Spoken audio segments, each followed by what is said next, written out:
स्वागत है आपका हिंदी खबर में। आपके साथ मैं हूं चित्रा से। दिल्ली का सियासी रण आरंभ हो गया है, जिसमें आज शीश महल वाला आक्रमण देखने को मिला। यमुना के जरिए वोटों की अपील सुनने को मिली, लेकिन आवासीय योजना के जरिए वार पलटवार पर पीएम आवास भी आ गया और दिल्ली का सीएम आवास। अब दिल्ली के दंगल में रोजाना नए नए दाव देखने को मिलने वाले हैं, लेकिन दिल्ली में बीजेपी और आप में वार पलटवार कैसे हुआ, इस रिपोर्ट के जरिए देखिए।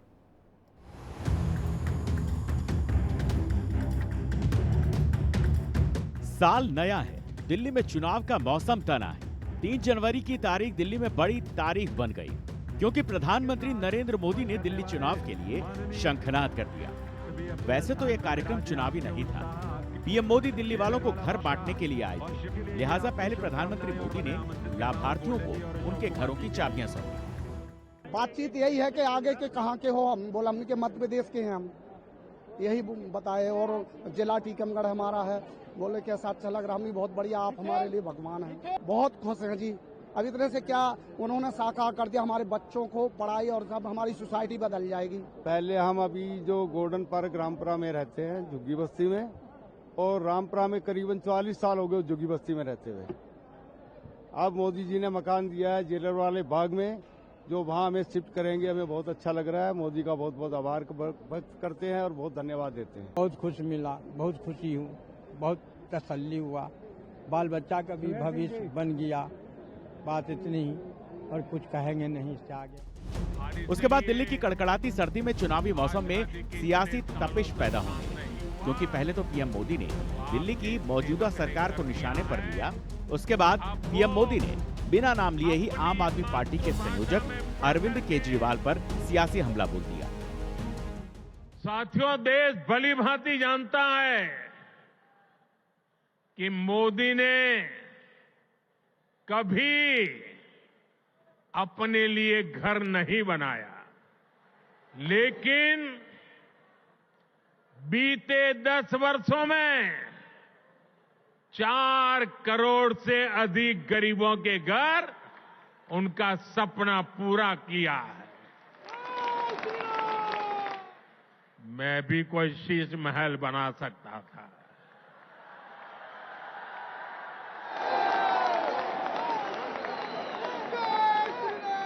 लेकिन मेरे लिए तो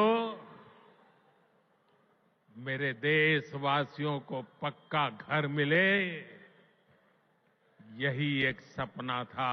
दिल्ली की आपदा सरकार आपको आयुष्मान से जोड़ नहीं रही है, और इसलिए हिंदुस्तान में कहीं गए, कुछ हो गया, ये मोदी चाहते हुए भी आपकी सेवा नहीं कर पाता है, ये आपदा के पाप के कारण।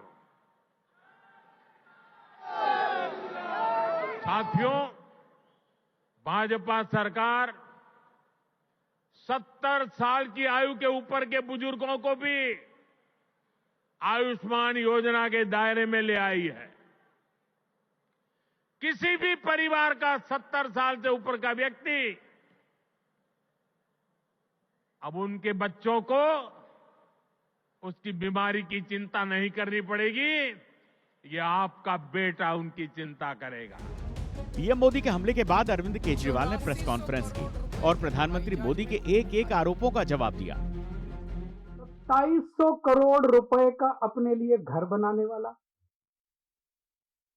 8400 करोड़ रुपए के हवाई जहाज में घूमने वाला, 10 लाख रुपए के सूट पहनने वाला व्यक्ति, उसके मुंह से शीश महल की बातें अच्छी नहीं लगती। मैं व्यक्तिगत आरोप प्रत्यारोप में नहीं जाना चाहता, मैं गाली गलौज की राजनीति नहीं करता, मैं व्यक्तिगत आक्षेप नहीं करता, ये मैं भी कर सकता हूं। मैंने काम इतने किए हैं 10 साल के अंदर, मैं अपने कामों की राजनीति करना चाहता हूं, गाली गलौज की राजनीति मैं नहीं करता। प्रधानमंत्री जी बोले दिल्ली में आपदा आई हुई है, कई बार उन्होंने कहा दिल्ली में आपदा आई हुई है, दिल्ली में आपदा। आपदा दिल्ली में नहीं आई, आपदा भाजपा में आई हुई है। 3 तरह की आपदा भाजपा में आई हुई है। पहली आपदा, भाजपा के पास सीएम चेहरा नहीं है। दूसरी आपदा, भाजपा के पास नैरेटिव नहीं है, उन्हें पता ही नहीं चुनाव किस मुद्दे पे लड़ना है। तीसरी आपदा, भाजपा के पास कोई भी एजेंडा नहीं है इस चुनाव के लिए। तो 3 आपदा भाजपा के अंदर आई हुई है और एक आपदा दिल्ली में आई हुई है, वो है कानून व्यवस्था। दिल्ली के अंदर खुलेआम गैंगस्टरों की गोलियां चल रही हैं, लेकिन अमित शाह को सुनाई नहीं दे रही। दिल्ली के अंदर महिलाएं रो रही हैं, चीख रही हैं, चिल्ला रही हैं, उनकी चीख पुकार अमित शाह के और मोदी जी के कानों तक नहीं पहुंच रही। दिल्ली का दंगल अब लगातार तल्ख होने वाला है, क्योंकि हिंदी खबर के सूत्रों की जानकारी ये है कि 10 जनवरी के बाद दिल्ली में विधानसभा चुनाव के लिए कभी भी तारीखों का ऐलान हो सकता है, जिसके बाद दिल्ली में आचार संहिता लागू हो जाएगी। दिल्ली में पिछले 2 बार से आम आदमी पार्टी की पूर्ण बहुमत की सरकार बन रही है। आम आदमी पार्टी ने इस 2025 के चुनाव के लिए अपने सभी 70 उम्मीदवारों की घोषणा भी कर दी है, लेकिन बीजेपी के लिस्ट का अभी भी इंतजार है। बीजेपी ने 2013 में हर्षवर्धन के चेहरे पर चुनाव लड़ा था, तब बीजेपी अंतिम बार दिल्ली में सबसे बड़ी पार्टी बनी थी। इसके बाद बीजेपी ने किरण बेदी के नाम पर चुनाव लड़ा, लेकिन बुरी तरह हार गई। 2020 में बीजेपी ने पीएम मोदी के चेहरे पर कलेक्टिव रिस्पॉन्सिबिलिटी पर चुनाव लड़ा, लेकिन तब भी दहाई का आंकड़ा पार नहीं कर पाई। इस बार भी अभी दिल्ली के चुनाव के लिए बीजेपी के खेमे में न बारातियों का नाम फाइनल है, न ही किसी दूल्हे के चेहरे को आगे किया गया है। तो ये तो बिना दूल्हे की बारात है।